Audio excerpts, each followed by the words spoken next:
All right, so let's take a look at how we make Lampwork glass beads. And I'm going to just run you through the process. It does take a little bit of time. I'm not sure this video, I think it's 9 minutes long. So I do hope you enjoy it. It's kind of a fun process, and I'll show you some beads afterwards. Thanks so much. Okay, let's go ahead and make some glass beads. In preparation for making beads, I got my mandrel prepared with some what is called bead release that I dipped into it. It's on the surface of the metal rod, so that when the bead is complete, I can get it off the metal rod, period. If I didn't have the bead release on there, it would stick and it would not come off. So I've prepared my mandrel already, as I've prepared cabochons. Got some glass laid out here, and I think what we're going to work in is I'm going to make just a bead out of this fun, it's kind of a pea green, bright green, pretty color, and then I'm going to make an orange stringer for you to make some dots on the green, so that'll be a nice contrast. Got my oxygen concentrator going, I've got my propane tank turned on, I've got my didinium glasses on, so I think I'm ready to go. So let's light up the torch. And we get the propane going first, and then the oxygen. Sometimes it pulls away. I'm going to take that down. I'm going to let some oxygen out. And I'm going to do it again. And this time it'll work.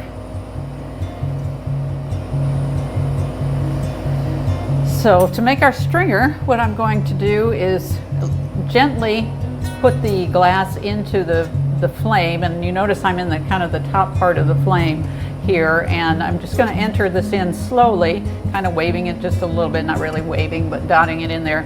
If I were to enter the glass too quickly into the flame, it would crack and pop. And that's why you don't wear very nice clothing when you're doing lampwork glass, because you never know if you're going to crack or pop some glass somewhere. But I'm going to heat this up and get a nice ball of glass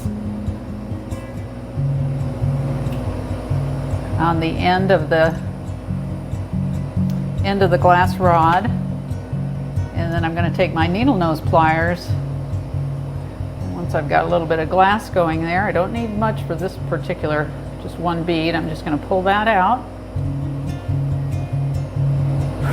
and when it gets to the width that I want, I usually give it a little blow, slowly pull it out a little further, let it set, and then I'm going to pop it off. Now, as you notice, the color turned kind of a gray, and then it slowly but surely goes back to its original color, which is great. It's kind of fun to watch that change of color with glass. So now I'm going to go ahead and take the green glass, and I've got my mandrel once again coated already. I'm going to heat this up because we want this mandrel nice and hot when we're making the bead. I'll put my lighter further away.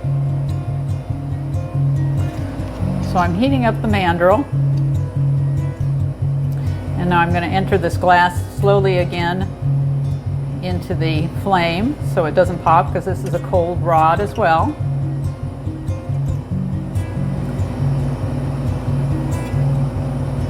And I'm going to get a bit of a ball of molten glass at the end of this rod. I'm going to reheat my mandrel once again, and then I'm going to bring the rod almost over my shoulder back into the heat, perpendicular, I guess. I think it's perpendicular to the rod itself. And I'm going to start putting the glass, slowly rolling my mandrel hand and leaving the glass in the flame.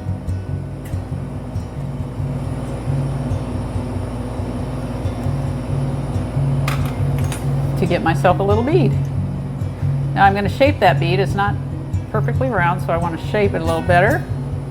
So I'm going to bring it in and out of the heat to do that.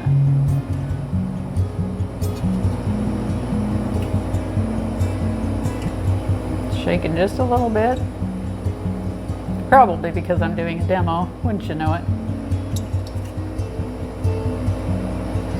So what I often do when I'm trying to see how I did with my glass bead is I'll look at something level on my bench out a little further, roll it to see if my bead is flat along the top. And this looks relatively decent. It's a small bead. But now we're going to put a little decoration on it with our stringer that we pulled earlier. And you can turn down the flame a little bit because I don't need as much heat for this little tiny stringer as I needed for the bead itself. So I'm just going to put some dots around this bead, and I'm cutting them in the flame. I'm sort of just doing 4 dots around. And you're trying to make the dots all the same size if you can. Sometimes it works better than others. Kind of take a look at the side. I'm going to also put some dots along the top edge between those other dots, and a little bit smaller. And I'm heating them up right away because I want to make sure they're sticking to the bead. I don't want them not to stick to the bead, so I have to heat them up again. Now I'm trying to go across from the previous bead, stabilize my hand a little better. It's a little bigger than I wanted it. So I got one dot there that was a little bit bigger than I wanted it. So I'm going to go ahead and heat the tip of that dot a little bit and try to pull some of that glass back off of there, which I did. It's still a little big, but for our demonstration purposes, I think it's going to be fine.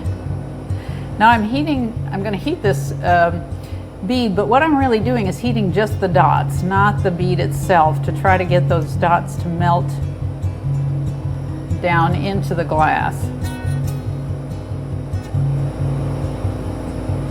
So I've got my bead just underneath that flame, and I know you're seeing some bright orange there and probably can't see that quite as well.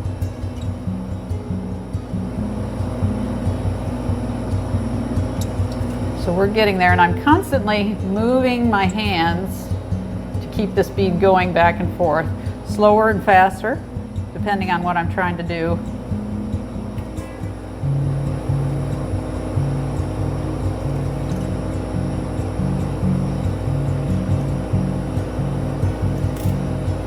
And there we go. We have a little Lampwork glass bead. Now, you're not seeing the nice colors because this bead is going to go into the kiln and be annealed. And then once it's all annealed and cooled down, that yellow-orange color is going to come out a little bit better. But that's how you make a glass bead. I'm going to put it in our kiln, turn off my torch, and thanks for watching.